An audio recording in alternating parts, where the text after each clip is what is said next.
আসসালামু আলাইকুম গাইস, কী অবস্থা সবাই? কেমন আছেন আপনারা? আমিও আলহামদুলিল্লাহ অনেক ভালো আছি। আজকে আমি দেখাবো যে 100 পুশ আপ দেওয়ার পরে আপনার চেস্টের কতটা উপকার আপনি পাবেন।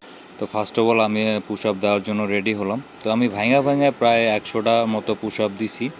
তো 100টা পুশ আপ দেওয়ার পরে আসলে আমার বডির যে কতটুকু উপকার হয়েছে চেস্টের, তো সেটাও আমি একটু পরে আপনাদের সাথে দেখাচ্ছি, আপনাদের সাথে শেয়ার করছি। তো আপনারা দেখেন 100 পুশ আপের পরে। তো এই হলো যে 100 পুশ আপ দেওয়ার পরে আমার বডির কন্ডিশন, ঠিক আছে? আপনারাই বুঝতে পারবেন। তো যারা আমাকে নক দেন তাদেরকে বলি আমি যে বাসায় আগে পুশ আপ দিয়ে শুরু করেন।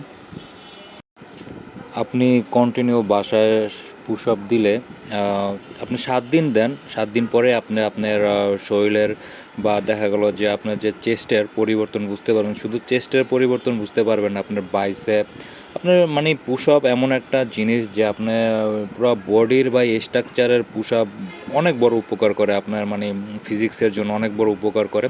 তো আপনি চাইলে এভাবে ট্রাই করতে পারেন, এভাবে শুরু করতে পারেন। এরপর যদি আপনার সময় সুযোগ হয় তো সেক্ষেত্রে আশেপাশে যে জিমগুলো আছে বা জিম সেন্টারগুলো আছে, আপনি ওখানে যেতে পারেন, অ্যাডমিশন নিতে পারেন। অ্যাডমিশন নেওয়ার পরে দেখা গেল যে আপনার কন্টিনিউ যদি না পান, 1 দিন 2 দিন পর পর যান, বাট কন্টিনিউ যাওয়ার চেষ্টা করবেন। তো সারাদিন তো ভাই আমরা অনেক কাজই করি, তো কাজ করার পরে আপনি যখন বেশি না 40টা মিনিট নিজেকে সময় দেন, আপনি নিজের পরিবর্তন নিজে বুঝতে পারবেন।